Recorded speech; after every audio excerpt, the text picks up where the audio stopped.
São Paulo, 8 da manhã. A cidade acordava com seu rugido costumeiro. Buzinas estridentes, o ronco dos motores na Avenida Paulista e o zumbido metálico dos trens lotados na estação Sé. O ar trazia o cheiro forte de café dos carrinhos de rua, misturado ao óleo quente das coxinhas fritando nas lanchonetes e ao leve aroma de terra molhada das jardineiras do centro. No meio daquela multidão apressada, uma figura se movia com uma calma quase teimosa. Era Dona Célia, uma senhora de cabelos brancos, presos num coque meio desleixado, que parecia carregar o tempo nos ombros. Ela vestia um casaco marrom desbotado, com costuras que já pediam socorro, uma saia xadrez longa que balançava a cada passo, e sandálias de couro tão gastas que pareciam contar histórias das calçadas da cidade. Na mão, uma bolsa de pano remendada e um caderno de capa dura, amarrado com um elástico preto. Era impossível não reparar nela, e para muitos, impossível não julgá-la. A multidão do metrô se abria como as águas do Tietê diante de um obstáculo. Dona Célia subiu as escadas da estação, parando por um instante para recuperar o fôlego, o peito subindo e descendo sob o peso do casaco. Um rapaz de moletom vermelho cutucou o amigo, rindo alto. "Olha essa véia. Parece que fugiu de um filme do Mazzaropi." A risada cortou o ar, mas Dona Célia apenas virou o rosto, com um sorriso leve, quase triste. Não parou. Nunca parava. Seu destino era fixo. O Colégio Estadual Ana Nery, na Zona Norte. Um prédio cinzento espremido entre prédios e barulho, onde a vida parecia pulsar mais devagar. Toda sexta-feira, há anos, ela deixava um envelope na secretaria. Ninguém sabia o que havia dentro. Nem a secretária, que revirava os olhos, nem a diretora, que chamava aquilo de manias de velha. Era um ritual, tão constante quanto o apito do trem da CPTM. No terminal Tietê, ela passou pela catraca com a mesma serenidade. O lugar cheirava a diesel e pão de queijo requentado. Na fila da lanchonete, uma mulher de uniforme azul cochichou para a colega. "Essa aí tá sempre rabiscando naquele caderno encardido. Deve ser doida, né?" Dona Célia, esperando seu café, abriu o caderno no colo. As páginas eram um mosaico de sua alma. Letras miúdas, traçadas com firmeza, datas soltas nas margens, pedaços de histórias que pareciam respirar sozinhas. Naquela manhã, ela escreveu um nome que ninguém imaginava. Você já parou para pensar que um simples caderno pode guardar o peso de uma vida inteira? Que cada pessoa carrega uma história que só espera ser ouvida? Se inscreva no canal, que esse caderno irá revelar algo surpreendente. Ela tomou o café, o calor amargo aquecendo as mãos, fechou o caderno e seguiu para a escola. São Paulo continuava seu frenesi, alheia ao que ela carregava. Na portaria da escola, um segurança novo, de cara fechada, barrou seu caminho. "Dona, sem autorização, não pode deixar papel nenhum aqui. Ordem da direção." Dona Célia baixou os olhos para o chão rachado, os dedos apertando o caderno. "Tudo bem, meu filho", disse, a voz macia como um sussurro. "Só avise a professora Miriam que eu passei por aqui." Ela se virou, os passos lentos, como se carregasse não só o caderno, mas o peso de 1000 silêncios. O que ninguém sabia, nem o segurança, nem os professores, nem os alunos que riam dela, era que o envelope que ela não conseguiu deixar continha mais que papel. Continha uma verdade que ia virar a escola de pernas pro ar. Uma verdade sobre um menino. Uma verdade sobre ela mesma. Na sala dos professores, a diretora, Dona Lúcia, entrou com o senho franzido, um envelope na mão. "Miriam, isso é seu?" A caligrafia na frente era inconfundível. Célia Maria de Souza. Miriam paralisou, a xícara de café tremendo na mão. "Ela esteve aqui hoje?" perguntou quase num sussurro. "Tentou", respondeu a diretora. "Foi barrada. Mas falou seu nome antes de ir embora." O coração de Miriam disparou. Ela conhecia Dona Célia, não como a velha estranha que a escola zombava, mas como alguém de um passado que ela havia trancado no fundo da memória. Uma época de lanterna acesa, histórias contadas no escuro, e um menino que ela nunca esqueceu. Saiu da sala e foi para o pátio, onde o barulho dos alunos se misturava ao canto dos passarinhos nas árvores tortas. Sentou num banco lascado e abriu o envelope com cuidado. Dentro, uma folha amarelada, datada de 1986, e um bilhete, escrito na letra firme de Célia. Miriam, sei que faz tempo, mas o menino precisa de você agora. A história se repetiu. Ele está na sala 4B. A folha anexa era parte de um relatório antigo, com bordas frágeis como papel de biscoito.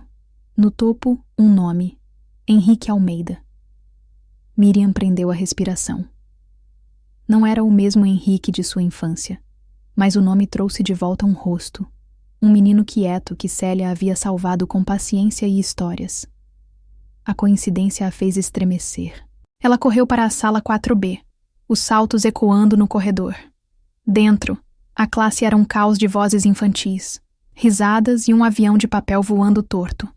Mas no fundo, isolado, estava Henrique.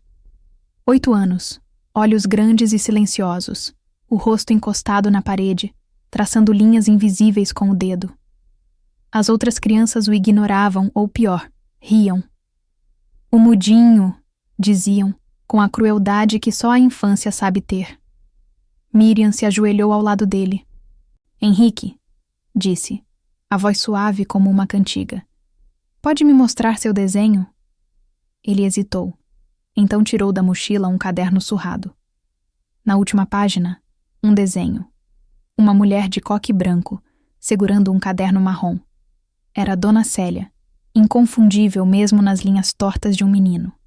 Ao lado ele escreveu, com letra tremida: Ela é minha amiga. Ela me escuta. Miriam sentiu um nó na garganta. Olhou nos olhos de Henrique, procurando o brilho que já vira em outro menino anos atrás. Você conhece ela? Perguntou.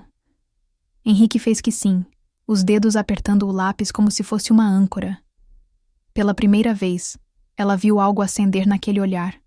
Confiança, talvez, ou esperança. Naquela noite, Miriam não dormiu.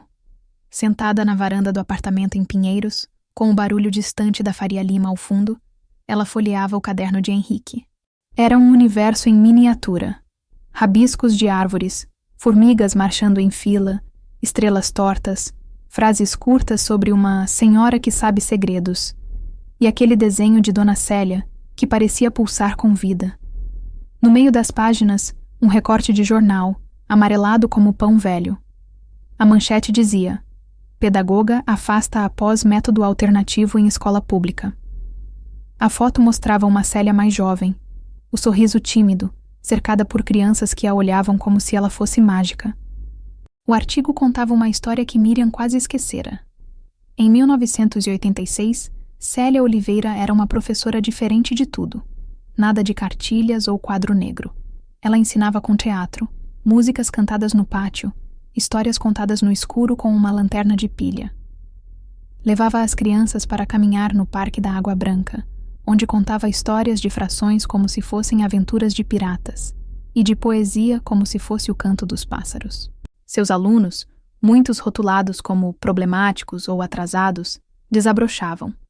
Pais choravam nas reuniões, contando como os filhos, antes calados, agora falavam sem parar.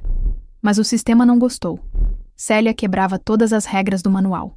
Foi afastada, acusada de conduta inadequada.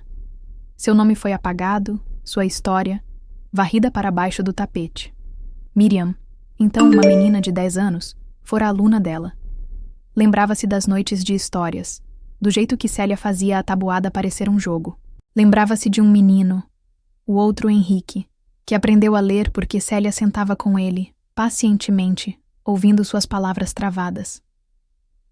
Aquele Henrique sumiu depois que Célia foi embora, levado pelos pais para outra escola, outro bairro, outra vida. Miriam nunca soube o que aconteceu com ele. Mas agora, segurando o caderno do novo Henrique, ela sentiu o passado e o presente se cruzarem como ruas de São Paulo. Você já teve um professor que te enxergou de verdade? Alguém que ouviu o que você nem sabia dizer? Na manhã seguinte, Miriam entrou na sala da direção com o caderno de Henrique debaixo do braço. Precisamos falar sobre a dona Célia, disse, a voz firme apesar do tremor no peito. Dona Lúcia franziu a testa. Aquela velha esquisita tá proibida de entrar aqui, você sabe. Miriam não recuou. Ela não é esquisita, é professora, e pode ter salvado o Henrique. Ela abriu o caderno na página do desenho e contou tudo. O envelope, o bilhete, o recorte. Dona Lúcia hesitou, mas sua expressão era de pedra. Isso é um risco, Miriam. Não podemos deixar qualquer um mexer com os alunos. Mas Miriam estava farta de regras. Ela vira o que acontecia quando regras sufocavam a empatia. Saiu da sala e fez algo ousado. Postou uma foto do desenho de Henrique nas redes sociais, com uma legenda que ardia com indignação quieta.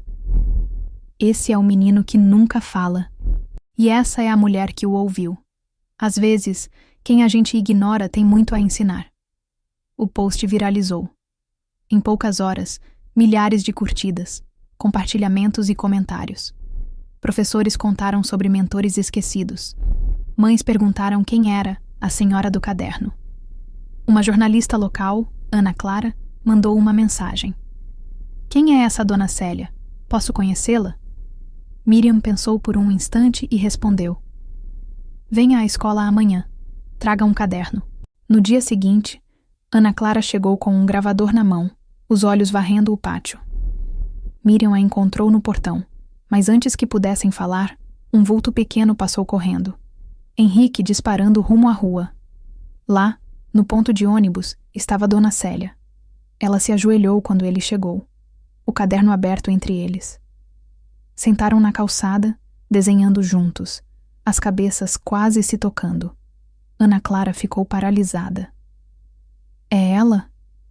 Perguntou num sussurro. Miriam assentiu. É ela.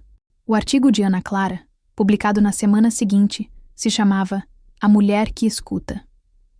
Contava a história de Célia, seu afastamento em 1986, sua persistência silenciosa. Descrevia Henrique, o menino cujo silêncio virou um grito através da bondade dela. A matéria chegou à Secretaria de Educação, e logo um avaliador chamado Carlos apareceu na escola. Ele era sério, a maleta cheia de relatórios, mas ao ouvir o nome de Célia, sua expressão mudou. Célia Oliveira? Perguntou, tirando do bolso um papel dobrado. Era um poema, escrito por uma criança, sobre uma árvore que crescia no escuro. Ela me deu isso, disse. Eu era aluno dela. Aprendi a ler por causa das histórias que ela contava. A escola não pôde ignorar a onda. Organizaram um evento, Vozes do Silêncio, para homenagear os invisíveis, alunos como Henrique, educadores como Célia. O pátio estava lotado de pais, professores, jornalistas. No centro, uma cadeira simples de madeira, com o nome gravado, Professora Célia Oliveira. Quando Célia subiu ao palco, o silêncio foi absoluto. Ela segurava o caderno, suas páginas gastas, mas vivas. Henrique estava ao seu lado, com seu próprio caderno, e leu com voz trêmula. Ela viu meu silêncio.